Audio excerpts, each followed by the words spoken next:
Morning friends, હું અજય ત્રિવેદી અને આજે આપણે ધોરણ 10 અંગ્રેજી વિષય અને અંગ્રેજી વિષયની અંદર આ વખતે બોર્ડની એક્ઝામની અંદર વિભાગ A ની અંદર જે 11મો પ્રશ્ન પૂછાય છે અને એ છે શોર્ટ નોટ અને એ શોર્ટ નોટ તમારી 3 માર્ક્સ ની રહેશે અને આ શોર્ટ નોટ તમારા માટે ખૂબ જ અગત્યની બની જાય છે કારણ કે એના 3 માર્ક્સ છે મિત્રો। હવે શોર્ટ નોટ એટલી બધી છે કે હવે તૈયાર કઈ કરવી સ્વાભાવિક છે કે દરેક વિદ્યાર્થીને થોડું ટેન્શન થાય, પણ ચિંતા નહીં કરો મિત્રો। આજે હું તમને આ વખતની બોર્ડની એક્ઝામમાં જે ખૂબ જ અગત્યની શોર્ટ નોટ છે એ હું તમને આજે શીખવાડી રહ્યો છું। કુલ 2 શોર્ટ નોટ તમારે લખવાની થશે। આ પહેલાનો વિડિયો તમે મારો જો ન જોયો હોય તો જોઈ લેજો કારણ કે એની અંદર પણ મેં એક અગત્યની શોર્ટ નોટ વિડિયો બનાવી અને તમારા સુધી પહોંચાડી છે। આજે આપણે જોવાના છીએ યુનિટ 2 અને એની શોર્ટ નોટ જોઈશું યુનિટ 2 ધ હ્યુમન રોબોટ એટલે કે માનવે બનાવેલી યાંત્રિક રચના, બરોબર। અને એની અંદર આ ધ હ્યુમન રોબોટ માં જે મોસ્ટ ઇમ્પોર્ટન્ટ આપણી શોર્ટ નોટ છે એ છે રામસિંગ 070 ધ હ્યુમન રોબોટ, બરોબર। એ રોબોટ નું નામ પાડવામાં આવ્યું છે રામસિંગ અને 0700 એવો કોડ આપેલો છે। હવે શોર્ટ નોટ મિત્રો સ્વાભાવિક છે કે આપણે જ્યારે તૈયાર કરવા બેસીએ તો કેવી રીતે તૈયાર કરવી અને લખવી કેવી રીતે, તો સ્વાભાવિક છે કે થોડી મૂંઝવણ હોય। આપણે તૈયાર કરીએ આખી શોર્ટ નોટ તો ભૂલી જવાની શક્યતા વધારે રહે, પણ એવું ન બને અને તમે તમારી શોર્ટ નોટ કોન્ક્રીટ ઓછા સમયમાં તમે તૈયાર કરી શકો એ માટે મેં દરેક વાક્યો દરેક પોઈન્ટના નીચે એનું ગુજરાતી ટ્રાન્સલેશન પણ કર્યું છે જેથી કરીને આખી અંગ્રેજીમાં શોર્ટ નોટ તમે ગુજરાતીમાં સમજી અને પછી તૈયાર કરો તો તમને આ શોર્ટ નોટ સરળતાથી યાદ રહી જશે, બરોબર। તો અહીંયા મેં વાક્યો લખ્યા છે, તમે જોઈ શકો છો વાક્યો અને એનું ગુજરાતી તમારે બોર્ડમાં લખવાનું નથી, એ ફક્ત તમારે તૈયાર કરવા માટે અને સમજવા માટે છે, બરોબર। તો હવે જો અહીંયા પહેલો ટોપિક આપણે જોઈએ, Ram Singh was a metallic blue robot, metallic colour આપણી આજુબાજુ જે બાઇકના ગાડીઓના કલર હોય છે મેટાલિક હોય છે, થોડા ચરકાટ વાળા। તો રામસિંગ એ ધાતુનો બનેલો એક વાદળી રંગનો રોબોટ હતો, બરોબર। he was perfectly એટલે પરફેક્ટ ચોક્કસ રીતે programmed to function in the household, ધ્યાન રાખજો બરોબર, household cleaning, arranging, collecting groceries from the supermarket, tending the lawn, mailing letters, relating TV programs, selecting news from the paper। Okay, ફરી એકવાર તમને શીખવાડું છું। he was perfectly એટલે ચોક્કસ programmed to function in the household, cleaning એટલે સાફ કરવું, arranging એટલે કે ગોઠવણી કરવી, collecting એટલે ભેગું કરવું, groceries from the supermarket, tending the lawn એટલે કે ઘાસ કાપવું, mailing letters એટલે કે પત્રોને પોસ્ટ કરવા, relating TV programs, selecting news from the paper, બરોબર।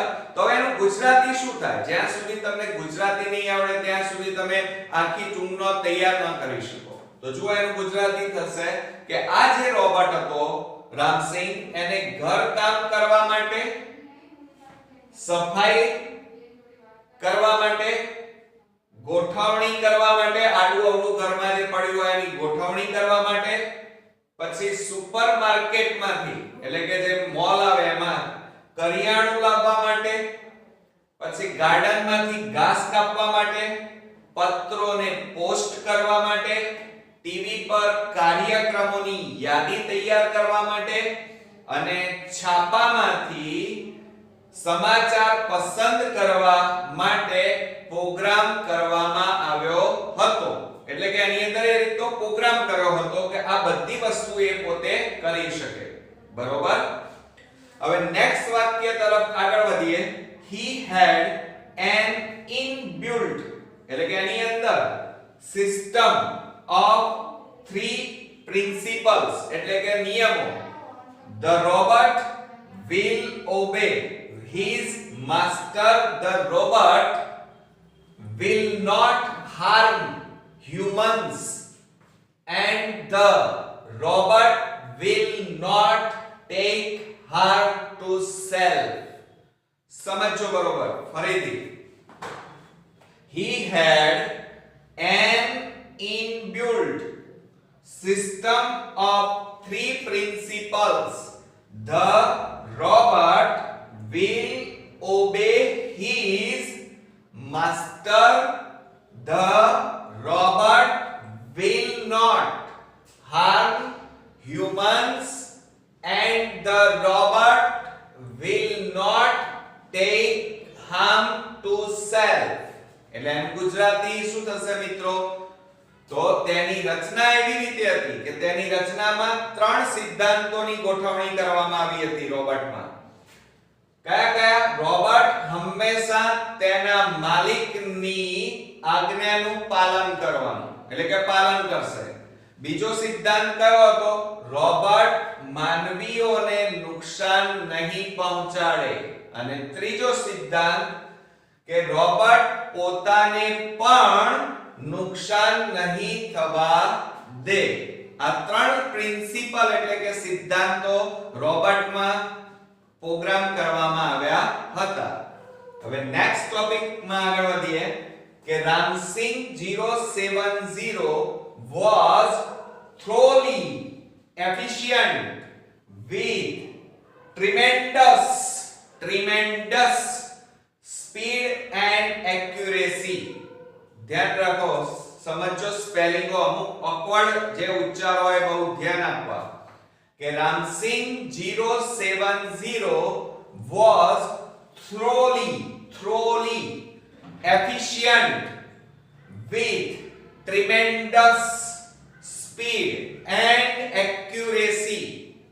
એનું ગુજરાતી શું થશે કે રામસિંગ 070 ખૂબ જ ઝડપ અને ચોકસાઈ સાથે સંપૂર્ણ કાર્યક્ષમ હતો. બરોબર. હવે નેક્સ્ટ ટોપિક માં આગળ વધીએ કે he stole expensive એટલે મોંઘો, antique expensive એટલે મોંઘા, antique એટલે unique, ornament એટલે ઘરેણાં and precious gems for Prem Chopra his master. ફરીથી સમજો જરા. He stole expensive antiques ornament એટલે ઘરેણાં and precious gems for Prem Chopra. એના જે માલિક હતો એનું નામ છે પ્રેમ ચોપરા, his master. બરોબર. તો હવે એનું ગુજરાતી જોઈએ. હવે મિત્રો આપણે એનું ટ્રાન્સલેશન જોઈએ તો તેણે પોતાના માલિક પ્રેમ ચોપડા માટે પ્રાચીન મોંઘી, હવે જો અહીંયા આપણે એમ કીધું છે કે એક્સપેન્સિવ એન્ટિક ઓર્નામેન્ટ્સ એટલે કે પ્રાચીન મોંઘી વસ્તુઓ, ઓર્નામેન્ટ્સ એટલે ઘરેણાં, અને જેમ્સ કીધું છે એટલે કે કિંમતી રત્નોની એણે ચોરી કરી. બરોબર. રોબોટે.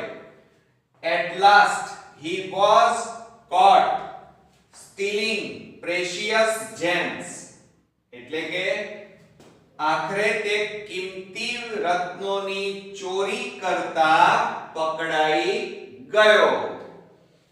લાસ્ટ વાક્ય સાતમું જોઈએ. when he was brought to the court, ન્યાયાલય, he chose to break apart rather than tell a lie. એટલે કે પછી એણે કોર્ટની અંદર પોતાને નષ્ટ થવાનું એણે નક્કી કર્યું. heart human beings or become unfaithful. ફરીથી જુઓ આ વાક્યમાં શું કહેવા માંગે છે. when he was brought to the court, એટલે કે પછી પકડાઈ ગયા પછી એને કોર્ટમાં રજૂ કરવામાં આવ્યો અને ત્યાં એને પોતે નષ્ટ થવાનું એટલે કે લોકોને દગો આપવાનું, ચોરી કરવાના બદલે એને પોતે નષ્ટ થવાનું નક્કી કર્યું. he chose એટલે પસંદ, to break apart rather than tell a lie. heart human, heart એટલે હૃદય, beings or become unfaithful એટલે એનું ગુજરાતી શું થશે? જ્યારે તેને કોર્ટમાં લાવવામાં આવ્યો તેણે ખોટું બોલવું, માનવીઓને ઈજા પહોંચાડવી અથવા દગો કરવાને બદલે પોતે નષ્ટ થવાનું પસંદ કર્યું. કોણે કર્યું? રોબર્ટે. ઓકે, તો આ રીતે આપણા કુલ 7 ટોપિકો હતા આ એસે ની અંદર, શોર્ટ નોટ ની અંદર. તો આ શોર્ટ નોટ ની અંદર તમારે ગુજરાતી ફક્ત સમજવા માટે છે મિત્રો. તમારે આ 7 પોઈન્ટો તમારે બોર્ડ ની અંદર કમ્પ્લીટ લખવાના છે, ગુજરાતી ટ્રાન્સલેશન લખવાનું નથી.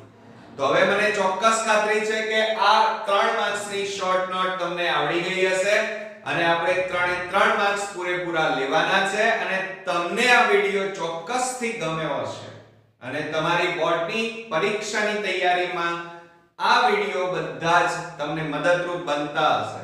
જો એવું તમને લાગે તો મિત્રોને કોમેન્ટમાં પણ લખો, તમારા મિત્ર વર્તુળમાં શેર કરો આ વિડિયો અને સાથે સાથે લાઈક પણ કરતા રહો. અને જો આ ચેનલને સબસ્ક્રાઇબ ન કરી હોય તો સબસ્ક્રાઇબ કરો, કારણ કે ગુજરાતી, સંસ્કૃત, સમાજ, ગણિત, વિજ્ઞાન, અંગ્રેજી બધા વિષયના મોસ્ટ ઇમ્પોર્ટન્ટ ક્વેશ્ચન્સ હોય, ચાહે એસે હોય, અર્થ વિસ્તાર, વિચાર વિસ્તાર અથવા તો કોઈ પણ એક્ઝામ્પલ હોય, ચાહે સાયન્સ ને લગતા કોઈ મોસ્ટ ઇમ્પોર્ટન્ટ ટોપિકો હોય, એ બધા જ સોલ્યુશન સાથે આખી બોર્ડની સિરીઝ મેં ચાલુ કરેલી છે. તો એ બધા વિડિયો તમારા સુધી પહોંચી જાય અને તમે બોર્ડમાં 90% મેળવી શકો.